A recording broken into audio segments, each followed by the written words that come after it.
Hottest summer ever कहा गया था। और साइंटिस्ट का कहना था कि उस साल इतनी भयंकर गर्मी थी कि पिछले 122 साल का रिकॉर्ड टूट गया था। लेकिन इसके बाद साल 2023 की गर्मियाँ, फ्रेंड्स, साइंटिस्ट के अकॉर्डिंग 2023 की गर्मियाँ इतनी ज़्यादा भयंकर थी कि धरती के नॉर्थन हेमिस्फीयर में पिछले 2000 सालों में ये सबसे ज़्यादा हॉटेस्ट समर थी। लेकिन अब यदि हम साल 2024 की बात करें तो साल 2024 में जनवरी 2024 को हॉटेस्ट जनवरी एवर रिकॉर्ड किया गया है। फरवरी 2024 को हॉटेस्ट फरवरी रिकॉर्ड किया गया है। इतना ही नहीं, मार्च 2024 को हॉटेस्ट मार्च एवर रिकॉर्ड किया गया है। और फ्रेंड्स, अप्रैल 2024 की अगर बात की जाए तो उसे हॉटेस्ट मंथ एवर रिकॉर्ड किया गया है। फ्रेंड्स, पिछले 11 महीने गर्मियों के बारे में रिकॉर्ड ब्रेकिंग रहे हैं। और इस तपती गर्मी को जो हम लोग सहन कर रहे हैं, इस तपती गर्मी में मज़दूर को मज़दूरी करना पड़ रहा है, लोगों को अपने काम के लिए बाहर निकलना पड़ रहा है, जो छोटी मोटी जो दुकानें लगाते हैं उन्हें बाहर धूप में काम करना पड़ रहा है। ये आसान बात नहीं है। और फ्रेंड्स, ये गर्मी की इतनी भयंकर स्थिति सिर्फ इंडिया में ही नहीं है, इंडिया के बाहर भी, जैसे वियतनाम, मलेशिया, इंडोनेशिया और भी जगह ऐसे अनवेरेबल टेम्परेचर देखे गए हैं। दुनिया के बाहर, इंडिया के बाहर भी लोग गर्मी से इसी तरह बेहाल हो रहे हैं। फिलीपींस में तो हीट इंडेक्स 53 डिग्री सेल्सियस तक पहुंच चुका है। भारत के भी कुछ इलाकों में फॉरेस्ट फायर देखी गई है। उत्तराखंड में भी फॉरेस्ट फायर देखने को मिली है।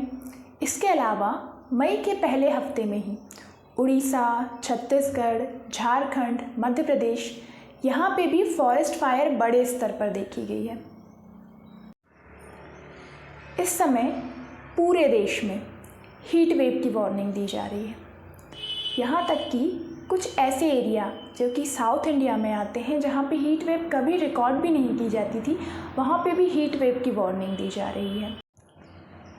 जहाँ एक तरफ साउथ इंडिया के लोग हीट वेव की लहर से परेशान हैं, वहीं नॉर्थ इंडिया में 46 डिग्री सेल्सियस से भी ज़्यादा का टेम्परेचर रिकॉर्ड किया गया है।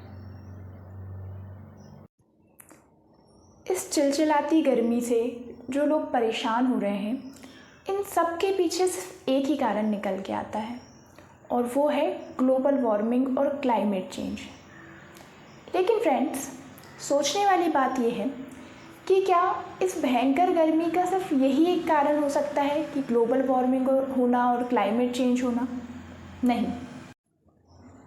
तो फ्रेंड्स, आइए जानते हैं कि इस चिलचिलाती हुई गर्मी का ग्लोबल वार्मिंग के अलावा और क्या कारण हो सकता है, और लोकल स्तर पर हम इसके लिए क्या उपाय कर सकते हैं।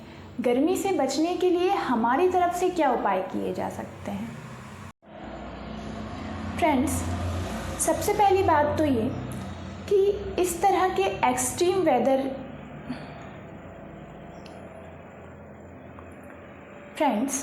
सबसे पहली बात तो ये कि इस तरह के एक्सट्रीम वेदर इवेंट जो है वो केवल इंडिया में ही नहीं हो रहे हैं।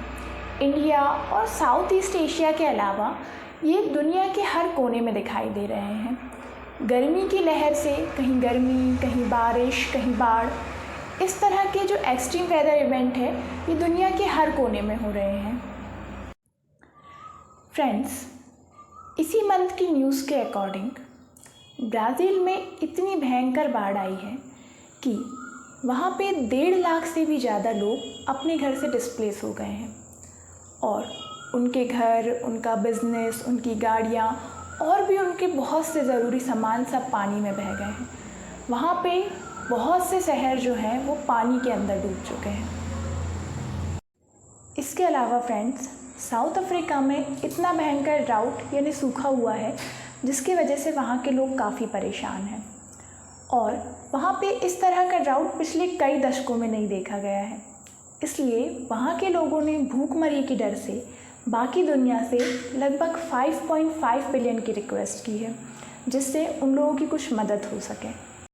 फ्रेंड्स, इन सब तबाही के पीछे एक वेदर इवेंट जिसे सबसे ज़्यादा जिम्मेदार ठहराया जाता है वो है एल नीनियो।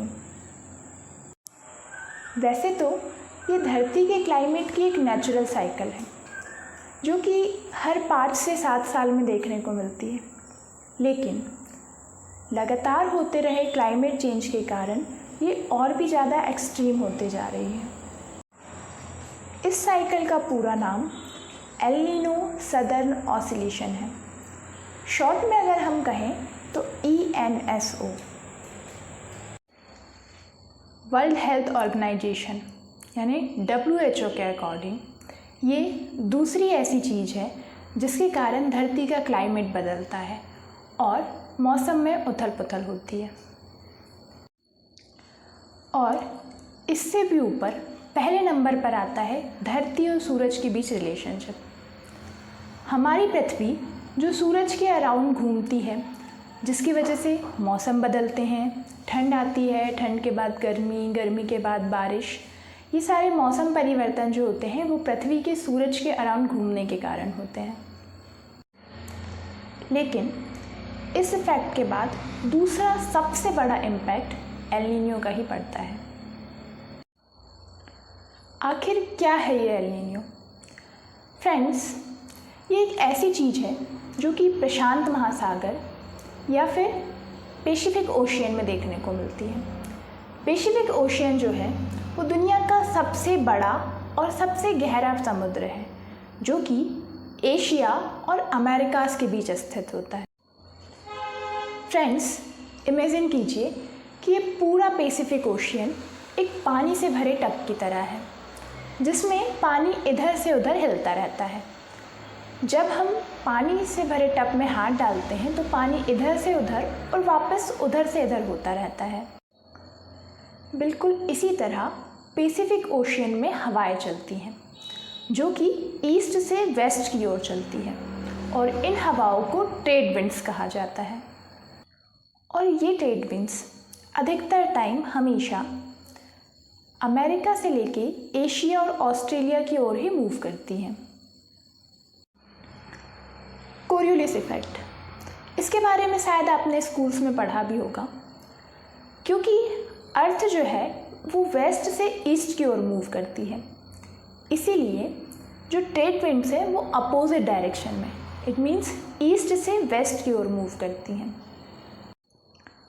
और इसकी वजह से नॉर्मली ये होता है कि प्रशांत महासागर यानी कि पैसिफिक ओशियन के सरफेस पे जो पानी है वो वेस्ट की ओर फ्लो करने लगता है, यानी कि ऑस्ट्रेलिया की डायरेक्शन में फ्लो होने लगता है। और जब इस तरह पैसिफिक ओशियन के सरफेस का पानी ऑस्ट्रेलिया की तरफ मूव होगा तो अमेरिका साइड यानी कि ईस्ट साइड में समुद्र के नीचे के तल का पानी ऊपर की ओर आएगा, यानी कि अमेरिका के पास समुद्र के नीचे के तल का ठंडा पानी ऊपर आएगा। पूरे प्रोसेस को अपवेलिंग कहा जाता है।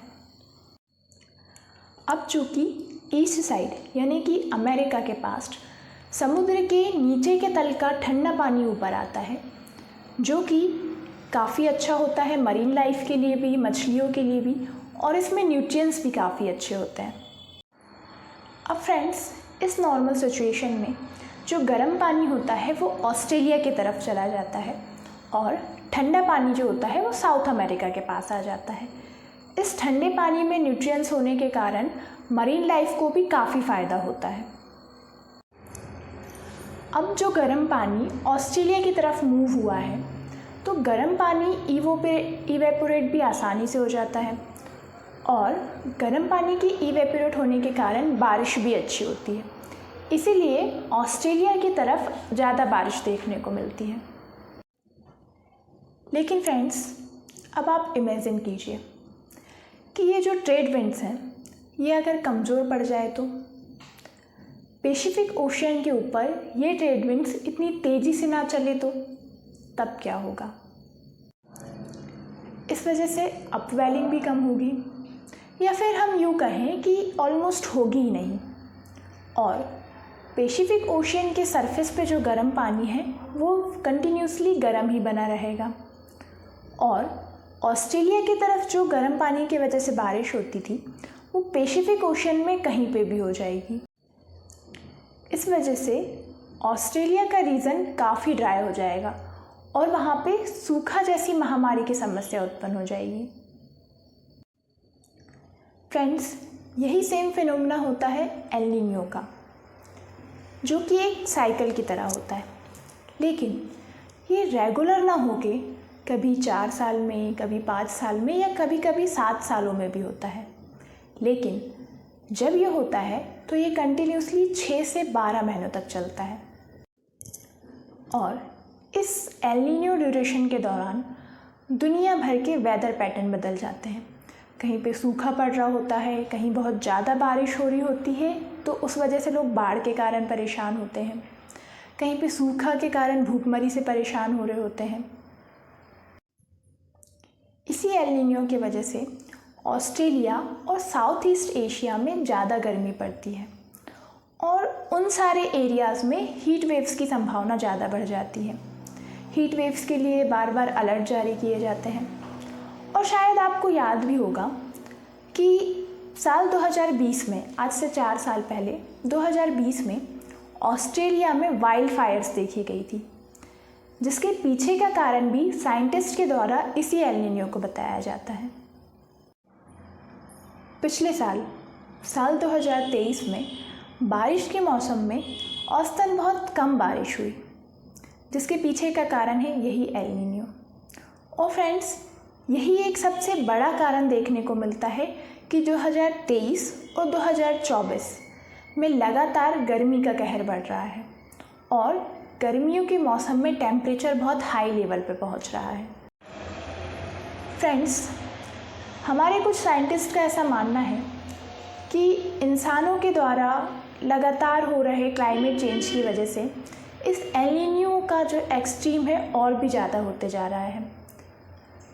इंसानों के द्वारा लगातार अपनी ज़रूरत पूरी करने के लिए वृक्षों को काटना, बहुत ज़्यादा मात्रा में गाड़ियों का यूज़ करना, ये सारी चीज़ें जो हैं वो क्लाइमेट चेंज करती हैं, जिसके वजह से एल नीनो का इफ़ेक्ट ज़्यादा होता है और गर्मी का लेवल ज़्यादा बढ़ जाता है।